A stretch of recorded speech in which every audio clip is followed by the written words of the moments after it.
Hey, it's Brandon Laws here, host of Transform Your Workplace. This episode is hosted and sponsored by Xenium HR.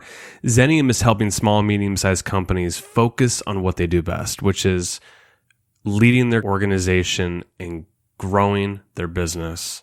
And we do that by offloading the administrative duties of being an employer, which is payroll processing, benefits administration, HR strategy and consulting, and all those things that are just distracting, especially during times of COVID.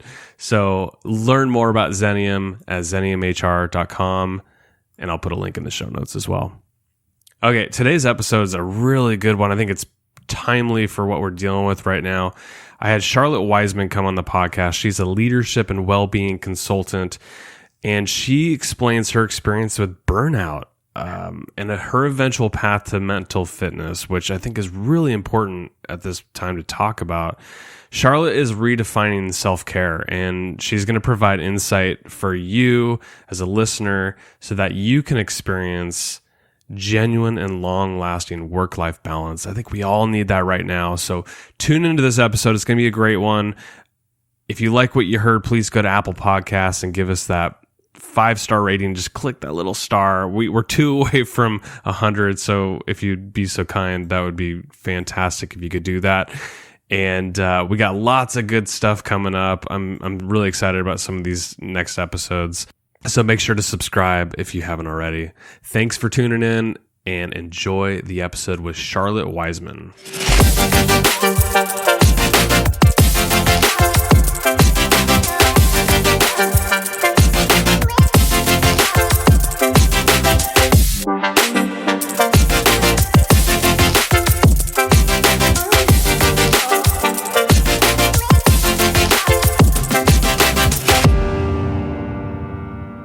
Hey, Charlotte, it's a pleasure to have you on the podcast. Thanks for coming on.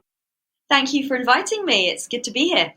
Please give me a little insight as to your background. You've got a fascinating story, and I think that would set the stage for what we're about to talk about, which is burnout of leaders. So I've come to kind of do what I do now, which is well-being and leadership consultancy and training, basically through making every error in the book myself. So I worked in the fashion industry for many years, and it was about 10 years ago now that I'd had like a series of quick promotions and was suddenly managing a team and traveling internationally, and from the outside, had the dream job essentially. Yeah. But at the same time, really thought that my work was the only thing I needed to keep going with. I looked after my physical health. I looked after my work. I thought as long as I did those things, that was happiness, that was success. And I carried on working harder and harder and found myself one day walking out of a factory in Indonesia and just suddenly feeling like I couldn't go on another day. Like I simply couldn't keep living. And it was a real moment of, I guess, confusion more than anything, of what did I need to change, what had gone wrong, how had I got here, but equally just not knowing really what I needed to do or what I was doing wrong, just knowing I couldn't keep going like this. Well, and you said that you took care of your physical health, and so you must have been missing out on the mental part of it. Yeah, I'd really just let my kind of 5 days a week become 6 days a week, which is easy when you're... Yeah, you just let it happen to you. I get that. And I think so many people have done that over the last few months while they're working from home, because it's harder to switch the computer off at the end of the day, or it's easy to just pick up that bit of work on a Sunday so that Monday's a little bit easier.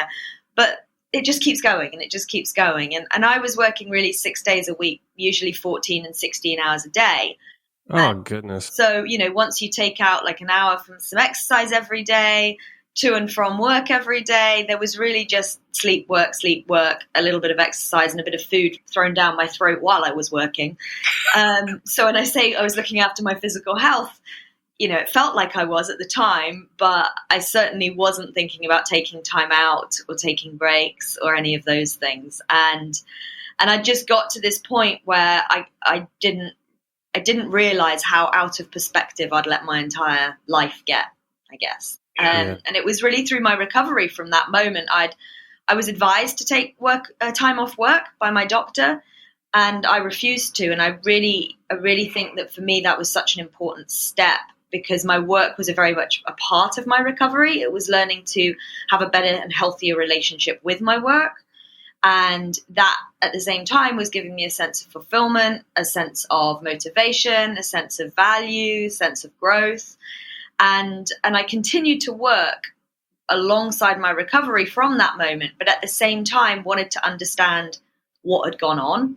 So started to study psychology, started to read a lot around the science of resilience, the science of leadership, and eventually, years later, decided that all of this stuff that I'd been learning about was too important. So I decided to quit my job, go and do a master's in positive psychology, and focus on leadership well-being and positive psychology within the workplace, and really how we can optimize our mental fitness, how that then can impact positively on our work, on our performance, on our productivity, and as well as that, it can also support our physical health, our relationships outside work, and our quality of life as a whole.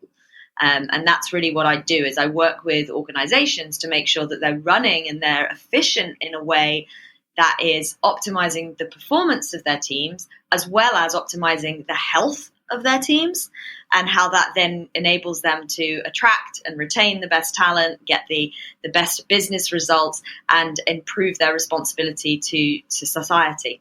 Thanks for sharing your story. I think what's fascinating about you is you got promotions, you worked long hours, you do what most people probably do, which is kind of let it happen to them. They think they're successful, but at some point you reached a point where you probably had to be very intentional about making the decision, like, I can't do this anymore. Like, I'm going to fall apart.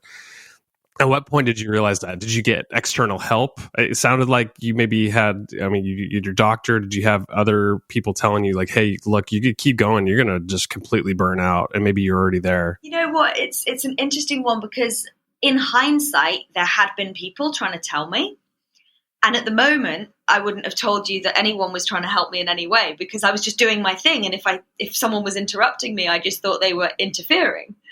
And yet then suddenly it got to this point where it felt less of a choice to step out and more of a, I'm physically so emotionally exhausted right now, I cannot go on. And so for me, the first point of call, the first person I spoke to was my GP. And then from there, it was talking to a therapist, starting to open up to friends and talk to other people. I couldn't really tell you what that tweak was, what that moment shifted it was, other than just a culmination of, I'll just get by another day, I'll just get by another season, I'll just get by another week. And again, I think that's what we're all at risk of doing these days, is we go, it'll be better when that happens. I'll have the time to look after myself when that happens. And that moment when we've got the time to look after ourselves is never going to happen until we prioritize it. And so I think that's really, for me, the lesson is you don't find that time until you actually actively carve out that time and prioritize it. And we need to make that a priority, because only when we do that can we support and inspire other people. And when we do that, when we do carve the time for ourselves, we're actually so much more productive with our time that we get we get that time back, because we're not wasting it through low productivity and through distraction and lack of focus and errors and all those things that we do when we allow ourselves to get so mentally and emotionally exhausted. So amid this health crisis, I know you've talked to a lot of leaders. How are they doing right now? Are they experiencing what you experienced and came to the conclusion that you need to make changes? Are they realizing that right now? I've been really, really impressed with the companies I work most closely with, because of their awareness that they do need to look after themselves first, and they need to be role models to their teams in looking after themselves, rather than pushing through and just getting by. So I have been really impressed with that. I know that there is a lot of research to say that leaders are suffering globally when we look at the bigger picture. certainly from the people I'm working with in the UK, and perhaps that is because I've been working with these organizations for 2 and 3 years, and we've got the message there, but they're actually doing very well at looking after themselves as well as offering the support to their teams and being able to do that because they're looking after themselves. I was gonna say, like, the one thing I would think is, like, if CEO level people or leaders are burning out, that's going to impact their teams as well. And so it sounds like they're dealing with that. Yeah, exactly. And that's the thing that is forgotten. There's been such a push for the concept of servant leadership over the last few years of you've got to put your people first. Well, you can't put your people first if you're stressed out and exhausted, because you are going to be snappy, you're going to be less compassionate, you're going to be less patient, you're not going to appear to be available if your teams need you. So yes, the idea of putting your people's well-being and performance and supporting your people is so important, but to do that, you need to look after yourself first. And I think that the areas that I see people struggling with most at the moment within the groups I'm working with is, number one, self-doubt that they're not doing enough as leaders. Wow. Yes. Yeah. Huge area of, I don't know if I'm giving enough. Am I giving the support they need? They say they're okay, but are they? And I think that self-doubt is a really, really difficult area, because essentially, the people I talk to, they think they're supposed to be able to do more because there's so much out of our control right now. And they want to fix a problem which they cannot fix.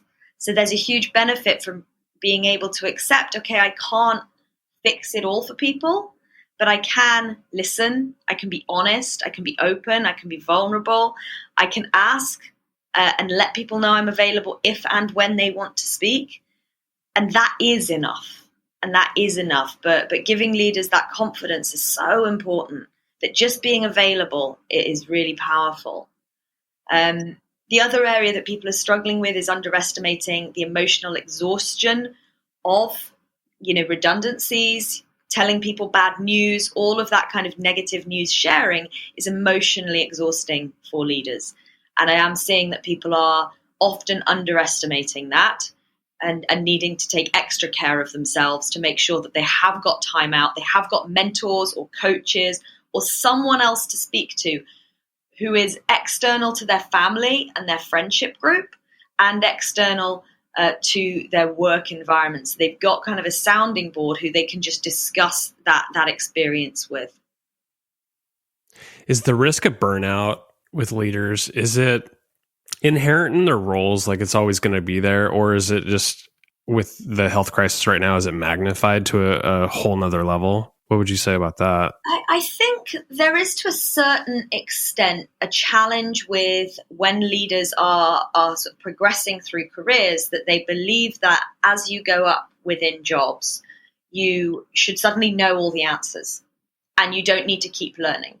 And you're suddenly supposed to be able to do it all.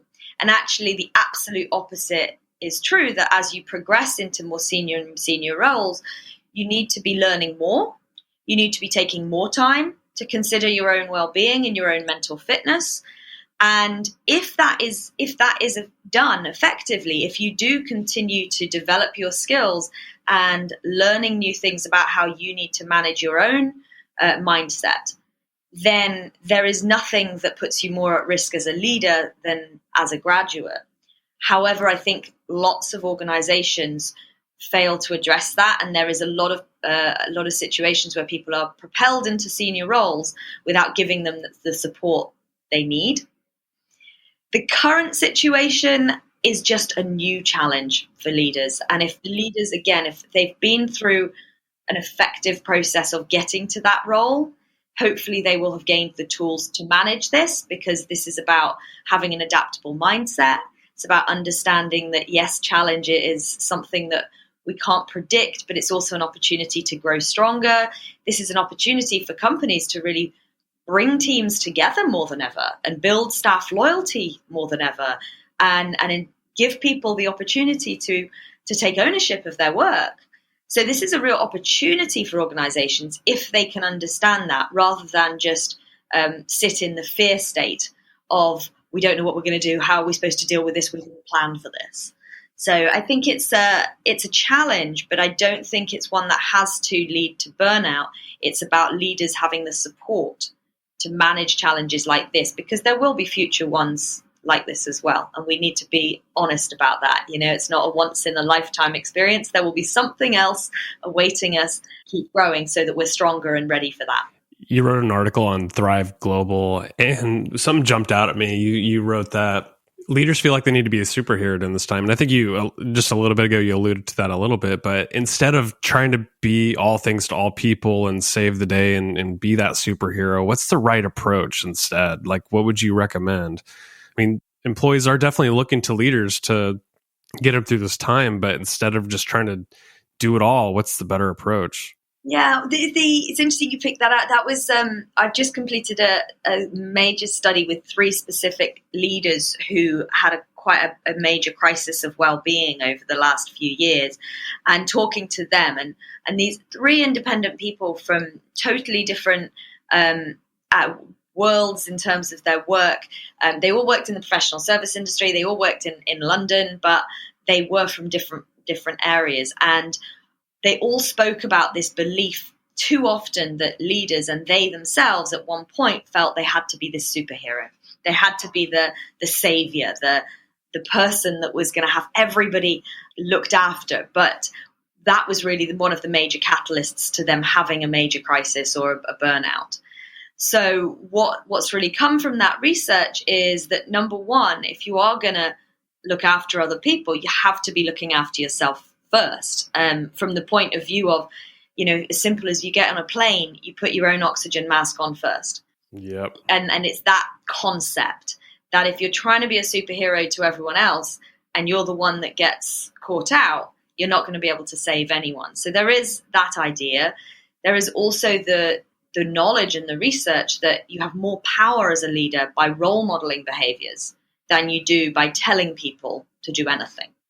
So that's very important. So as leaders, what you have the opportunity to do is actually empower your team. So they start to take ownership. And that is known to have a huge impact on people's motivation, fulfillment, sense of self-belief. So actually you're helping others around you by empowering them to take more ownership rather than take over and control and do everything yourself. So you can start to ask more questions to your team and say, right, what are you going to, what support do you need so that you can take control of this situation? What do you need from me so that I can enable you to take this opportunity and go with it? So you can start to do that. And at the same time, that's about learning to say no, learning to play to your strengths, and really make sure that you're committing the time to the things that really have to be done by you, not trying to do everything and be all things to all people. It should be about you being very, very focused with your time and your energy so that it's directed in the spaces that it is needed, not just that the things you could do.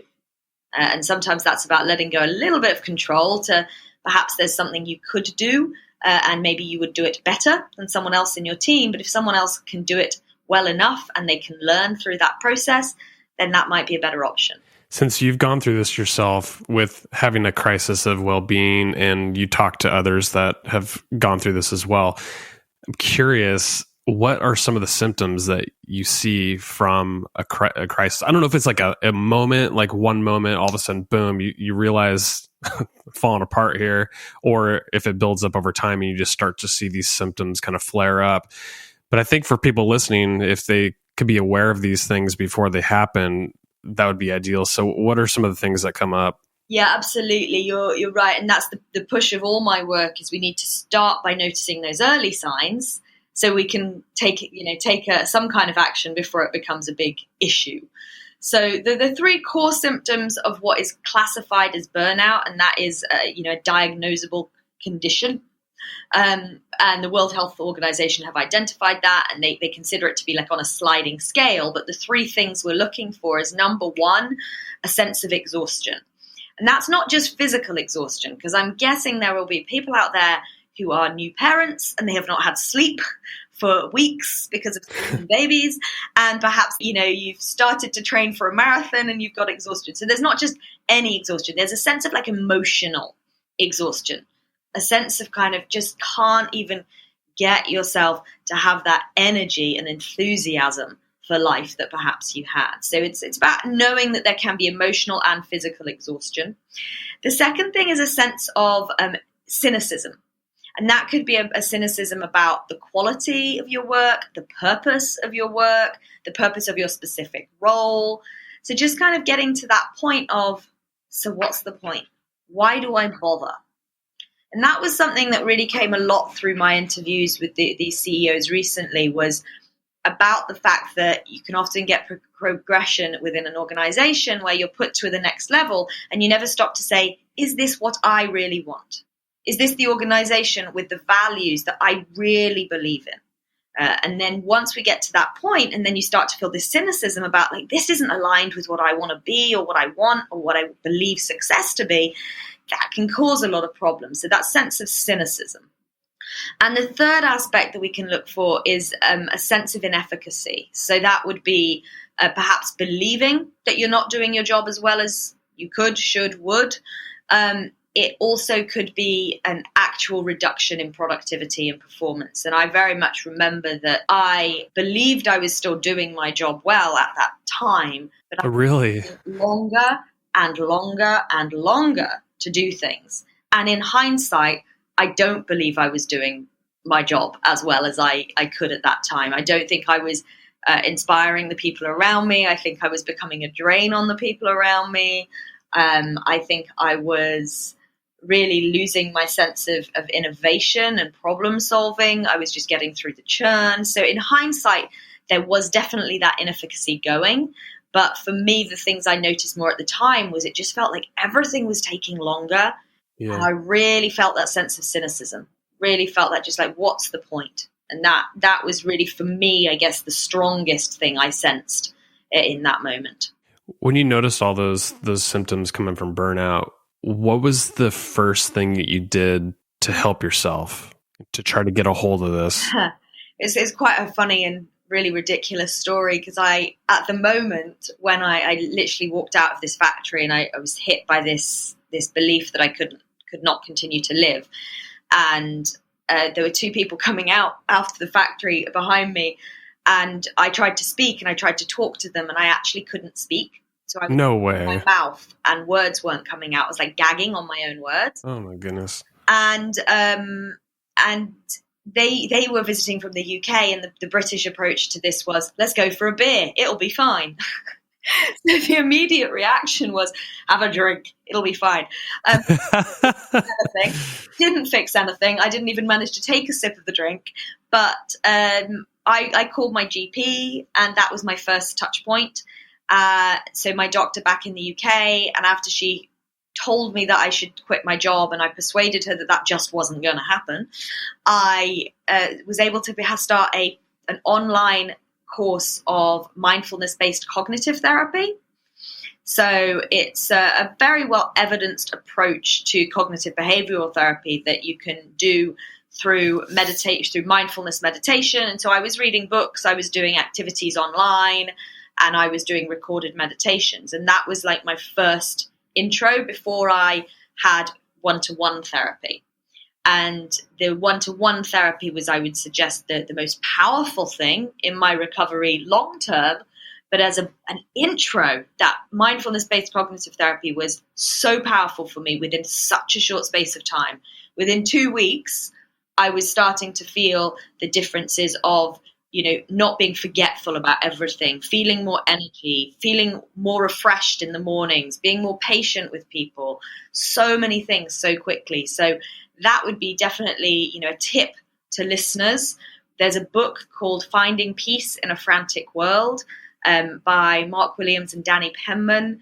And if I could buy a book for every single person in the world, I would buy them that book and make them do that 8-week program, because it's so powerful for people if they are struggling, but just as much for people who aren't, just to sense that there is more to life than the rush that we're all going through. You can really get so much from simple practices like the ones that they teach in that book. Yeah, because my thought would be, I'm sure most people who are listening, they're like, I don't want to quit my job. It's I've got to survive and I've got to do all these things. So like, is there, besides going to your doctor and having a therapist or a coach or somebody like that, what other things can you do? And it sounds like this is a good first step. It's reading this book, perhaps, or taking a course on mindfulness. Yeah, I very strongly believe that doctors, and I believe probably globally, I'm more experienced in the UK, but doctors are quite quick to say, oh, stop work. I don't think it's the best thing for most people, because it is what gives us a sense of routine. It gives us a sense of purpose. A lot of us who have got to that position in life have actually given a lot of our value and our worth to our work. So to take our work away is like, so who am I? What does that make me? So I think work is a very important part of our mindset in terms of a positive mental health support. It's just about knowing how to do that. So I do think that people can learn a lot from that idea of actually work is health enhancing if we know how to do it. And the mindfulness book is a really great way to start. The other thing is to make sure that we do have time every day to replenish our psychological resources by taking ourselves offline, not just being on tech all the times, all day. So whatever that requires you to do, a lot of the CEOs I've spoken to and the leaders I work with, the only way they can do that is physically remove themselves from their devices by getting out of the house and leaving phones and laptops at home, or by committing to some time to play with your kids, or to do something where you really just can't have that technology, because we've become so addicted to it in the modern It's bad. So tech-free time is also really, really important, and learning to say no so that you've got that time out. So that's definitely something that's very important as well. Well, Charlotte, this has been such a great conversation. I think this is so important, and you're doing some really good work, and I encourage people to take your advice and some of the tips that you provided. Anything else that we missed that you think like, oh, leaders could really benefit from hearing what I have to say on related to this? I think we've covered most of the things. It's a very unique thing what each leader needs, and there's a huge amount to be said that I'm not the expert in any other person's life, and so I can't say that everybody needs this, that, or the other. But leaders need to appreciate that they need to keep exploring their own toolkit that helps them to be at their best, and be honest about what that really means, because that is about them being able to be at their best in their personal lives as well as their work lives, so that their work life supports their personal life and their personal life supports their work life. And when we get that right, then they're both supporting each other, and we get this kind of upward spiral to improved quality of life, improved performance, and that has a ripple effect throughout society. Where can people learn more about you, or any resources that you want to point people to that you have? So the best place is to probably look on my website, which is charlottewiseman.com. There's a wellness blog and some resources on there. There are also, I'm often posting things on LinkedIn, so to look me up on LinkedIn is another good idea, because I'm usually adding bits there about the public courses I'm doing, as well as some of the work that I'm doing with different organizations. So I'd say those are the best two places to start. And then if there are questions, always feel free to email me, charlotte@charlottewiseman.com. And I can answer questions, send additional resources, help you out in any way that I can. Charlotte Wiseman, thank you so much for coming on the Transform Your Workplace podcast. It's been such a pleasure having you on. It's been a pleasure. Thank you so much, Brandon.